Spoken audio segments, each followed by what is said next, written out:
नमस्कार दोस्तों, मेरा नाम डॉक्टर सौरव और आज हम हैं BYD एजुकेशन के MD के साथ डॉक्टर अंकित के साथ। आज का हमारा जो टॉपिक है वीडियो का वो ये है question and answer about the MBBS study in abroad. तो मेरा पहला सवाल डॉक्टर अंकित से ये है कि क्या जो मेन ऑप्शंस हैं स्टडी इन अब्रॉड के। नमस्कार दोस्तों, MBBS की स्टडी आप अब्रॉड में यूके में कर सकते हैं, आप USA में कर सकते हैं, आप ऑस्ट्रेलिया में कर सकते हैं। बट ये जो लोकेशंस हैं, कंट्रीज हैं, ये कॉस्टली हैं। तो इसके अलावा आपके पास कुछ ऐसे ऑप्शंस हैं जहां सालों से बच्चे एडमिशन ले रहे हैं और वो रिलायबल भी हैं एंड कॉस्ट इफेक्टिव भी हैं और बहुत सालों से बच्चे एग्जाम क्लियर करने के बाद इंडिया में प्रैक्टिस और दुनिया के हर कोने में प्रैक्टिस कर रहे हैं। ये ऑप्शंस हैं रशिया, किर्गिस्तान, जॉर्जिया। तो आप अगर चाहते हैं तो आप इन कंट्रीज में अपनी MBBS की पढ़ाई को शुरू कर सकते हैं। My next question is you for what are the main criteria for the MBBS study in abroad? Criteria तो आप MBBS में शुरू करने के लिए आपको पहले, अगर आप CBSE बोर्ड से हैं तो आपको जो PCB है उसमें 50% मार्क्स आपके होने चाहिए। नीट का एग्जाम की कट ऑफ एटलीस्ट आपकी क्लियर होनी चाहिए। ये अगर क्राइटेरिया आपके हैं तो आप बाहर एडमिशन लेने के लिए अप्लाई कर सकते हैं। एंड बाहर अगर आप पढ़ाई करना चाहते हैं तो सबसे पहले आप ये देखिए कि उस कंट्री में जो यूनिवर्सिटी है वो प्राइवेट है या गवर्नमेंट है। एंड अगर वो आपको पता चलता है कि वो प्राइवेट है तो आप उसको ना चूज करें। मैं बोलूंगा कि आप गवर्नमेंट यूनिवर्सिटी को ही ऑप्ट करें, बेहतर यही रहेगा। एंड एक वेबसाइट है तो उसका लिंक आपको मिल जाएगा। उस वेबसाइट पे जाके आप चेक कर सकते हैं कि कौन सी यूनिवर्सिटी प्राइवेट है, कौन सी यूनिवर्सिटी इंग्लिश स्पीकिंग है और वो कितने साल पुरानी है। जो यूनिवर्सिटी हंड्रेड्स ऑफ ईयर पुरानी है, कोई 100 साल पुरानी है, कोई 150 साल पुरानी है, वहां पर आप चूज कर सकते हैं। उनके अंडर उस सिटी के काफी हॉस्पिटल्स हैं जो उसके अंडर आते हैं। तो आपके जब 3rd ईयर के बाद क्लासेस लगती हैं तो आप उन इंस्टीट्यूट्स में, उन हॉस्पिटल्स में जाते हो अपनी क्लास करने के लिए, तो आपको पेशेंट एक्सपोजर बहुत मिलता है। अब अगला सवाल ये है कि जो भी बच्चा MBBS के अब्रॉड के लिए जाता है तो क्या ये उसके लिए एक शॉर्टकट है या फिर हम इसको इस प्रकार में ले कि एक फ्यूचर इन्वेस्टमेंट है उस बच्चे के लिए जो MBBS अब्रॉड करना चाहता है। देखिए, शॉर्टकट तो जिंदगी में कुछ भी नहीं है। अगर आप इसमें भी एडमिशन ले रहे हैं तो एटलीस्ट आपने नीट की कट ऑफ क्लियर किया, जो कि इंडिया का एग्जाम है। ये रशिया या फिर किर्गिस्तान या जॉर्जिया का एग्जाम नहीं है। तो अगर आप इसको चूज करते हैं तो आपको वहां पर पढ़ने के बाद जिस कंट्री में आपको वर्क करना है other than Russia, Georgia, Kyrgyzstan, तो आपको एग्जाम देना पड़ेगा। अगर आप चूज करते हैं कि आपको यूके जाना है तो यू कैन गो फॉर प्लैप। तो आप USA के लिए चाहते हो तो आप USMLE भी दे सकते हो। आप किसी भी कंट्री एग्जाम दे सकते हो। इंडिया अगर आपको आना है तो आपको FMG एग्जाम देना पड़ेगा। That is a screening exam जो साल में 2 बार होता है विदाउट नेगेटिव मार्किंग। तो एग्जाम तो आपको देना ही है। बट आप 6 साल के बाद आप उस सिचुएशन पे होते हो कि आप उस चीज को क्लियर कर सकते हो। अभी आपकी उम्र छोटी है, मे बी मैथमेटिक्स आपको पसंद नहीं था, आपका स्कोर नहीं आ पाया, बट ये सिचुएशन 6 साल बाद नहीं होगा। अगर आप अच्छे से करेंगे तो ये शॉर्टकट नहीं है, ये फ्यूचर इन्वेस्टमेंट है जो कि काफी फ्रूटफुल है। अब मेरा अगला सवाल ये है कि क्या कोई बच्चा अगर MBBS अब्रॉड करना चाहता है तो वहाँ का जो स्टडी पैटर्न होता है, जैसे यूनिवर्सिटी के क्लासेस का, लेक्चर्स का, उसके बारे में थोड़ा आप बच्चों को बताइए। जो पैटर्न है स्टडी का, बेसिकली वहां पर इंडिया की तरह 100 बच्चों की क्लासेस नहीं लगती है। वहां पर आपके ग्रुप्स बनाए जाते हैं। एक ग्रुप जो होता है वो लगभग 10 या 11 स्टूडेंट्स का रहता है। 10-11 स्टूडेंट्स पे एक कैडेवर आपको मिलता है। आप उस पे कैडेवर पे अपने डाइसेक्शंस वगैरह करते हो और टीचर के साथ काफी इंटरेक्शन होती है आपकी, वो काफी ध्यान देते हैं आपको। एंड वहां पर जो पॉलिसी है वो 100% अटेंडेंस की है। तो आप छुट्टी नहीं ले सकते हो। अगर किसी कारणवश आपको छुट्टी लेनी पड़ी है, फॉर एग्जाम्पल कि आप बीमार हो गए हो, आपने लीव ली है, तो आपको आना है। आने के बाद आपको क्लास में जो एक्स्ट्रा वर्क होगा वो करना है, टीचर के सामने वो प्रेजेंट करना पड़ेगा, एक वाइवा होगा, उसके बाद ही आपकी वो जो एब्सेंस है वो क्लियर होगी। तो बेसिकली उनका स्टडी पैटर्न काफी बेटर है एंड वो डेवलप कंट्री है, तो बेसिकली आप उसको देखेंगे तो वो प्रेशर नहीं देते हैं पढ़ाई का, बेसिकली वो प्रैक्टिकल्स पे ज्यादा फोकस रखते हैं एंड उनके लिए जो है वो पढ़ाई से ज्यादा प्रैक्टिकल बहुत इंपॉर्टेंट रहता है, जो कि आपके लगभग ओवरऑल अंडरस्टैंडिंग के लिए भी बहुत अच्छा है। अब जो अगला सवाल है वो है duration of MBBS in abroad, तो उसके बारे में थोड़े डिटेल से बताइए। देखिए ड्यूरेशन जो है, अभी आपको पता होगा कि फिलीपींस जैसी कंट्री जो है वहाँ पर जो उनका कोर्स है वो कैंसिल कर दिया था इंडियन सुप्रीम कोर्ट ने, एंड उसका रीजन ये था कि वहाँ पर 4 साल की डिग्री हो रही थी। इंडिया के जो एनएमसी के गाइडलाइंस है उसके हिसाब से जो एक मिनिमम जो ड्यूरेशन है वो कम से कम इंडिया की स्टडी के बराबर तो होना ही चाहिए। इंडिया में 4.5 साल के बाद 1 साल की इंटर्नशिप होती है, तो वो 5.5 साल की आपको रहती है। तो अगर आप बाहर जा रहे हैं, अगर 5.5 साल से कम में आप डिग्री करके आ रहे हैं तो वो वैलिड नहीं होगी, तो ऐसे में तो आपको एडमिशन लेना ही नहीं है। आप देखिए जो 5.5 साल है या 5.8 साल की हैं जो कि रशियन कंट्रीज में आपको रहता है ड्यूरेशन, तो आप उन क्लासेस को ज्वाइन कीजिए, उन यूनिवर्सिटीज को चूज कीजिए जो गवर्नमेंट अप्रूव्ड हैं, और ताकि आप स्कैम से बचे रहें। और मैं हमेशा यही बोलता हूँ कि आप जो वेबसाइट का लिंक हम आपको दे देंगे वीडियो में, आप उस वेबसाइट पे जाइए, जाके अपने कॉलेज यूनिवर्सिटी जहाँ पे एडमिशन लेना चाहते हैं उसको आप देखिए, वो प्राइवेट है गवर्नमेंट है, मैं बार बार कह रहा हूँ आप कोई भी शॉर्टकट ना लीजिए, किसी की बातों में नहीं आना है, जाके चेक करना, स्कैम से बचना है। बहुत एजेंट्स हैं जो फीस में भी ये करते हैं कि वो फीस अपने पास रख लेते हैं, ऐसा नहीं करना है। डायरेक्टली BYD एजुकेशन में हम डायरेक्टली फीस जो है वो यूनिवर्सिटी में सबमिट कराते हैं, जिससे स्कैम नहीं होता है। एंड हमारा मोटो भी यही है, हम सारे यहाँ FMG क्वालिफाइड डॉक्टर्स हैं और इस स्कैम से लड़ने के लिए ही हमने BYD एजुकेशन को शुरू किया है। तो अगर आपको कोई भी डाउट है तो सबसे पहले आप हमारे दिए हुए नंबर पे जाएंगे एंड वहां जाके आप फोन करेंगे, एंड उसके बाद आपके जो डाउट होंगे वो free of cost 1-on-1 counselling के साथ हम क्लियर कर देंगे। बट पूछना जरूर है जाने से पहले। तो कई बार जो पेरेंट्स होते हैं उनकी क्यूरी होती है कि जहाँ वो एमबीबीएस अब्रॉड में एडमिशन करवाते हैं तो वहाँ पे जो स्टडी ऑफ लैंग्वेज होती है वो वहाँ की नेशनल लैंग्वेज में होती है या फिर इंग्लिश में होती है या फिर एनी अदर लैंग्वेज। सो इसके बारे में थोड़ा डिटेल। बहुत अच्छा क्वेश्चन है। पहले जो एडमिशन होते थे उसमें एजेंट पहले एडमिशन करा देते थे बायलिंगुअल कोर्सेज में। बायलिंगुअल कोर्सेज में एडमिशन करा देते थे फीस कम दिखाकर, वो यूनिवर्सिटी प्राइवेट गवर्नमेंट पे तो बात नहीं होती थी। बट आपको बायलिंगुअल कोर्सेज में एडमिशन नहीं लेना है, वो वैलिड नहीं है। 100% इंग्लिश एजुकेशन जो होगा उसी को एक्सेप्ट किया जाएगा एनएमसी द्वारा।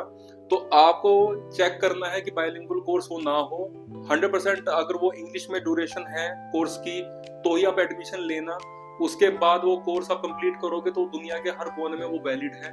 आप हर तरह के एग्जाम, चाहे वो USMLE हो, प्लैब हो, FMG हो, AMC हो, देने के लिए आप उसमें आप दे सकते हैं एंड उससे आप अपने लाइफ में उस कंट्री में अपना जीवन स्टार्ट कर सकते हैं। ओके, तो जो अगला सवाल है वो है टोटल बजट कितना होता है अगर कोई बच्चा एमबीबीएस अब्रॉड में एडमिशन लेना चाहता है तो? देखिए बजट जो है वो वेरी करता है।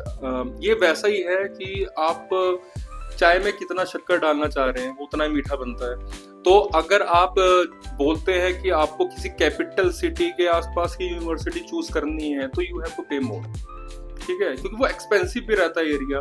तो अगर आप ये चाहते हैं कि आपको मॉस्को में एडमिशन लेना है तो आपको ज्यादा देना पड़ेगा। बट अगर आप थोड़ा दूरी पे जाते हैं बट गवर्नमेंट यूनिवर्सिटी चूज करते हैं तो आप 15 लाख से लेकर 25 लाख के बीच में भी अपना कोर्स इंग्लिश में और पूरे इतनी फीस में आप खत्म कर सकते हैं जो गवर्नमेंट यूनिवर्सिटी है। तो ये आपको देखना पड़ेगा। 1-on-1 काउंसलिंग आपको मिलेगी, उसमें आप चूज कर सकते हैं। मल्टीपल ऑप्शंस हैं आपके बजट के हिसाब से, आपके नीड के हिसाब से, आप उन्हें समझिए। आप वेदर भी समझिए कि वेदर क्या है, कितने बच्चे पहले से पढ़ रहे हैं वहाँ पे और कितने स्टूडेंट्स हैं जो FMG क्वालिफाई किए गए मतलब कर चुके हैं। तो ये सब क्वेश्चंस आपके दिमाग में आना चाहिए।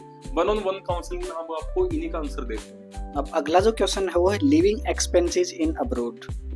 So can you please detail? ये लिविंग एक्सपेंस जो है ये 1-to-1 डिफर करता है।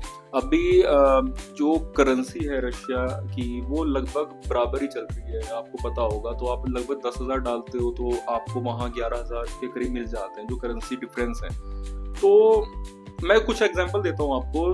अब वहां दूध 28 रुपए में भी 1 लीटर मिलता है, ठीक है, ब्रेड आपको 30 रुपए में मिल जाती है। तो आप अगर देखोगे तो कुछ महंगा उतना नहीं है, कुछ बहुत डिफरेंस नहीं आता है।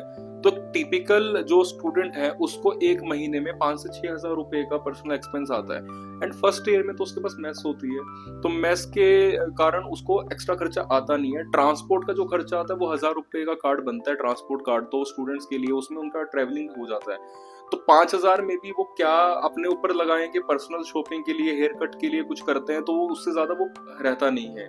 उसके अलावा personal to person change differ तो करता रहता है, बट इससे ज्यादा कुछ डिफरेंस मुझे नहीं लगता कि है वहाँ। अब जो कई बार पेरेंट्स की क्यूरी होती है कि अगर कोई बच्चा एमबीबीएस अब्रॉड पढ़ के आ रहा है तो उसको इंडिया आने के बाद क्या क्या उसके पास वर्किंग अपॉर्चुनिटीज होती हैं, ये बात। देखिए, जरूरी नहीं है कि बच्चा इंडिया में ही आए। मैंने आपको पहले ही बताया कि जो बच्चे की जो डिग्री है वो पूरे वर्ल्ड में वैलिड है, तो वो चाहे तो वो कहीं भी काम कर सकता है। इंडिया में आने के लिए आपको एग्जाम देना पड़ेगा, that is FMGE, foreign medical graduate examination. इस एग्जाम जो है वो साल में 2 बार आपको देना होता है। जो स्क्रीनिंग है, नो नेगेटिव मार्किंग, इसको देने के बाद आपको इंडिया में 1 साल की इंटर्नशिप करनी पड़ती है, जो कि टोटली पेड होती है। तो अगर आप उस इंटर्नशिप को करते हैं, जो कि आपके लिए भी जरूरी है, क्योंकि आप जहां पर काम करने वाले हैं आपको बेसिकली वहां के बीमारियों के बारे में, पेशेंट्स के बारे में पता होना चाहिए। अब इंडिया में कोलेरा है बट रशिया जॉर्जिया में कोलेरा नहीं है, तो आपको उसके पेशेंट भी देखने पड़ेंगे, पढ़ना भी पड़ेगा, तो वो उसके लिए जरूरी है। तो ये करने के बाद आप इंडिया में जो एमबीबीएस कर चुके हैं, आप उन्हीं के लेवल पे यहाँ पर आकर काम करते हो, और फर्दर स्टडीज के लिए भी आप एलिजिबल हो। आप नीट पीजी देकर आप MD MS के कोर्सेज में भी आप अपना एडमिशन करवा सकते हो। तो वर्क अपॉर्चुनिटीज में मुझे कोई डिफरेंस नहीं लगता, एंड हमने खुद भी ये पाथ पे जिया है, तो हमें पता है कि कुछ डिफरेंस नहीं है वर्क अपॉर्चुनिटीज में। तो हम तो बेटर ही आपको बता सकते हैं, मतलब जो एजेंट्स कभी आज तक गए नहीं है रशिया में, उनसे बेटर ही बता पाएंगे हम कि हमने वो जिंदगी देखी है, कि हमें वो लाइफ भी पता है, हमें वो 5.8 साल भी पता है, और हमने इस FMG की जर्नी को भी देखा है, एंड हमने क्लियर भी किया है फर्स्ट गो में।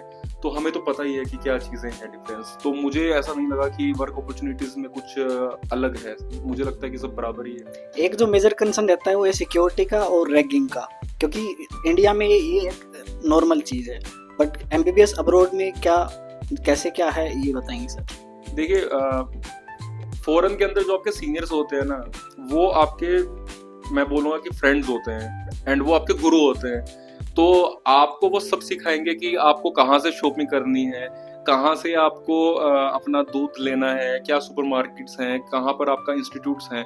तो वहाँ रैगिंग का कोई कल्चर है नहीं, ठीक है, हंसी मजाक चलता है, बट रैगिंग तो वहाँ नहीं है। ये कल्चर मैंने इंडिया में देखा है कि यहाँ पर आपको पुल करेंगे, वो ये सब चीजें करते हैं। बाहर मुझे ऐसा फील नहीं हुआ। आप एक दूर आए हो घर से, तो सब लोग एक परिवार की तरह रहते हैं, हर तरह के फेस्टिवल्स मनाए जाते हैं, दिवाली हुआ, होली हुआ, ठीक है, ये सारे फेस्टिवल्स बहुत अच्छे से मनाए जाते हैं, और सब लगभग फैमिली की तरह। क्योंकि देखो, फैमिली नहीं है तो जो आसपास हमारे इंडियंस है वही हमारी फैमिली हो जाते हैं, एंड उसको समय को हमने भी जिया है, तो हमें भी पता है कि वहाँ पर ये, बल्कि हमारी जो FMG की कम्युनिटी है ना, मुझे लगता है कि उससे ज्यादा यूनिटी मैंने नहीं देखी जब हम फॉरेन में होते हैं। अब लास्ट में ये चीज है कि क्या इंडिया ही डॉक्टर बनाता है या फिर डेवलप्ड नेशंस में भी डॉक्टर्स बनते हैं, तो ये एक कंसर्न होता है। इसका तो आंसर आपने दे दिया सर। इंडिया डॉक्टर बनाता, अगर किसी ने ये मान ही लिया है कि मुझे बस इंडिया से ही डॉक्टर बनना है, तो उनके लिए तो ये वीडियो है नहीं। आप किसी को लगता है कि उन्हें डेवलप्ड कंट्रीज में जाके एक्सपोजर लेना है और डॉक्टर बनना है, जो कि शायद एग्जांपल्स हैं और ऐसे बहुत हैं, हम 2 ही नहीं है, तो मुझे लगता है उनको ये ऑप्शन ले लेना चाहिए। एंड इधर उधर किसी एजेंट के पास घूमने से बेटर है कि आप आइए BYD के नियर बाय ऑफिस में, तो आपको वहाँ 1-on-1 फ्री काउंसलिंग मिल जाएगी। एंड हाँ, डेवलप्ड कंट्रीज डॉक्टर बनाती है, अच्छे बनाती है, एंड इसलिए वो डेवलप्ड है। तो आप अपने नियर बाय जो BYD ऑफिस है उसमें आइए, या फ्री वेबिनार आपको मिल जाएगा, लिंक मिल जाएगा, उससे आप लीजिए, उस पर अपने क्वेश्चंस को पूछिए, एंड उसके बाद आप अपना जो करियर ऑप्शन है उसको चूज करिए। इस पे बहुत ध्यान देने वाली बात है, ये एक बार ही होगा, तो अपना ध्यान देके अपने इस ऑप्शन को चूज करिए, मैं तो यही बोलूंगा। इसमें आज के टाइम पे इन्वेस्ट कर देना वेबिनार पे ज्यादा इम्पोर्टेंट है, ना कि इधर उधर से कुछ भी सुन के चले जाना।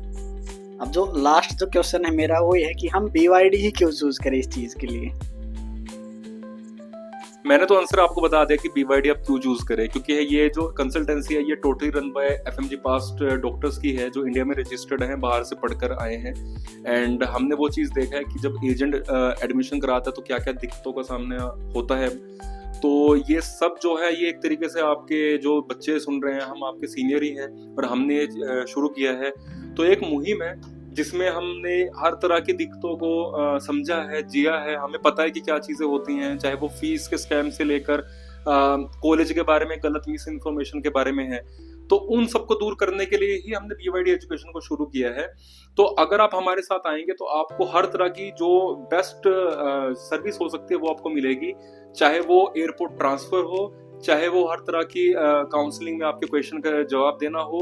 एंड हमने वो लाइफ देखी है तो इसलिए हमारे जो आंसर्स हैं वो टोटली करेक्ट है, हमने वो पैटर्न देखा है। और हम आपको एजुकेशन कैसे होती है, किस किस तरह के वहाँ पर क्लासेस ली जाती हैं, क्या क्या डॉक्यूमेंट्स आपको चाहिए होते हैं, किस तरह की फ्यूचर अपॉर्चुनिटीज हैं, FMG की कोचिंग हम आपको प्रोवाइड करवाते हैं, हम FMG की गाइडेंस आपको देते हैं। हम सबने ये एग्जाम दिया है तो आपको डरने की जरूरत नहीं है। इंडिया में इतने टफ एग्जाम के बाद जो कट ऑफ है वो काफी डाउन जाएगी, तो ये गोल्डन अपॉर्चुनिटी है बाहर एडमिशन लेने के लिए। इंडिया में सीट्स बढ़ा नहीं रहे बट फॉरेन में बहुत सारी सीट्स हैं जो गवर्नमेंट सीट्स हैं। आप उसके बारे में पूछिए, अपने बजट के हिसाब से कॉलेज को चूज करिए एंड उसके बाद जो आपको सूट करेगा उसमें हम आपका एडमिशन में हेल्प करेंगे। इसी का नाम BYD है एंड ये हम सभी से आपको प्रोवाइड करते हैं। थैंक यू सर, इतना अच्छा डिटेल एक्सप्लेनेशन के लिए और आज के लिए इस वीडियो में। Thank you.